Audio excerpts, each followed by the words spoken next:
série des démonstrations fondamentales en mathématiques, nous allons déterminer l'équation cartésienne d'une droite.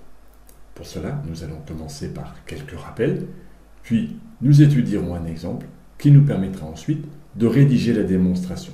Pour commencer, voici quelques rappels sur les vecteurs qui nous seront utiles lors de nos calculs. On va donner une définition. C'est que si dans un repère orthonormé, on considère deux vecteurs, U et V, avec les coordonnées respectives x, y et x', y', alors on va noter le déterminant des deux vecteurs U et V, le nombre réel égale x, y' moins x', y. Comme cela a été vu dans une autre propriété fondamentale, deux vecteurs sont collinéaires si et seulement si leur déterminant est nul. Et c'est cette propriété-là qui va nous intéresser dans la démonstration. Réécrire cette propriété-là en langage mathématique revient à dire que le déterminant des vecteurs U et V est égal à 0 si et seulement si les vecteurs U et V sont collinéaires. L'objet de la vidéo va être de déterminer l'équation cartésienne d'une droite. Alors qu'est-ce que c'est que l'équation cartésienne d'une droite? Vous devez savoir qu'il y a première famille de droites non verticales, comme celle représentée à droite, la droite delta 1, pour laquelle on peut déterminer une équation réduite sous la forme y est égal à mx plus p, mais une autre famille de droites, les droites verticales, ne peuvent pas avoir d'équation réduite, comme la droite delta 2 ici représentée en rouge, qui aurait une équation sous la forme x est égal à a. Il y a donc en fait deux familles de droites, les droites non verticales et les droites verticales, qui ont chacune deux familles d'équations différentes. C'est de là que vient le problème. Comment, si nous devons partir d'une droite quelconque, sur quel type d'équation pouvons-nous partir si nous ne savons pas a priori si nous travaillons avec une droite verticale ou non? Et c'est pour cela que nous allons avoir besoin de définir une forme générale d'équation de droite, ce que nous allons appeler une équation cartésienne. Nous allons commencer par illustrer cela dans un exemple. Considérons un point de coordonnées 1, 2 dans un plan muni d'un repère orthonormé tel que représenté ici. Dotons-nous d'un vecteur U de coordonnées 2, 1, appelons delta. La droite passant par le point A est portée par le vecteur U. Pour tracer ma droite delta, je vais donc tracer un représentant du vecteur U ayant comme origine A, comme sur la figure, et je vais maintenant pouvoir tracer ma droite delta. Comment déterminer une équation de ma droite delta? Eh bien, considérons un point M quelconque de coordonnées x, y appartenant à cette droite delta. Plaçons-le comme sur la figure, au hasard. Le vecteur AM, ici représenté en rouge, est clairement collinéaire au vecteur U. En s'appuyant sur la propriété dont nous avons parlé précédemment, on peut en déduire que le déterminant de ces deux vecteurs est égal à 0. Calculons les coordonnées du vecteur AM, soit x moins xa, y moins ya. Les coordonnées du vecteur AM sont x moins 1 et y moins 2.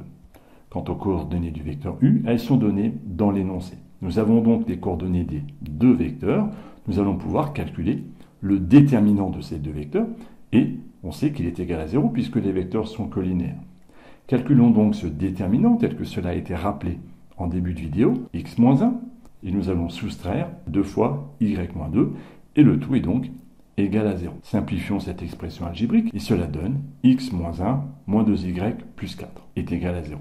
Moins 1 plus 4 va être égal évidemment à 3, et cela donne, si un point M de coordonnées x, y appartient à delta, alors il est équivalent de dire que x moins 2y plus 3 est égal à 0. Et cette équation est donc une caractéristique, une définition algébrique de l'appartenance d'un point quelconque à ma droite delta. On observe un schéma de cette équation de droite sous la forme a fois x plus b fois y plus c est égal à 0. Avec dans notre situation a qui vaudrait 1, b qui vaudrait moins 2 et c qui vaudrait 3.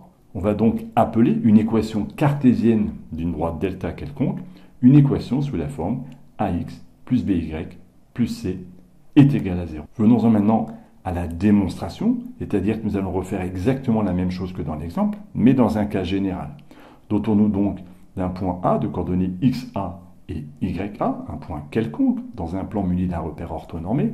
Prenons un vecteur U avec des coordonnées quelconques, alpha et bêta, et considérons la droite delta, passant par le point A et de vecteurs directeurs U. Procédons exactement de la même façon que dans l'exemple, avec un point M de coordonnées xy qui appartient à ma droite delta, ce qui signifie que les vecteurs AM et U sont collinéaires, donc que leur déterminant est égal à 0, ce qui amène à effectuer ce calcul, x moins xa fois bêta moins alpha facteur de y.ya est égal à 0. Cette expression est peu sympathique, reconnaissons-le, beaucoup de lettres, beaucoup de paramètres, mais à y regarder de plus près, on reconnaît bien nos deux variables, x et y, et les 4 autres paramètres sont des données de mon énoncé. Rappelez-vous l'expression que nous avions trouvée dans notre exemple, elle était exactement la même, et on nous avait donné dans notre exemple une valeur pour xa, une pour ya, une pour alpha et une pour bêta. Nous allons développer cette expression, développer le bêta et développer le alpha. Il est donc équivalent de dire que bêta x moins bêta xa moins alpha y plus alpha ya est égal à 0. Voilà donc l'équation que nous obtenons. Mettons les deux variables en début d'équation, bêta x moins alpha y, et en fin d'équation, moins bêta xa plus alpha ya. Et là, on reconnaît bien le schéma d'une équation de droite sous la forme a fois x plus by plus c. Pour cela, il va suffire d'appeler a le coefficient bêta, qui est donc le déplacement vertical de mon vecteur u. Appelons b le coefficient moins alpha, qui est donc l'opposé du déplacement horizontal du vecteur u. Et enfin, appelons c la quantité moins bêta xa plus alpha ya. Cette quantité-là n'est évidemment pas du tout à apprendre par cœur. Chaque situation amènera à des calculs et à la détermination du paramètre c, comme dans l'exemple que nous avons vu précédemment. La seule chose à retenir de cette démonstration, c'est que l'équation générale d'une droite delta, que nous allons appeler une équation cartésienne, elle s'écrit sous la forme a fois x plus by plus c est égal à 0.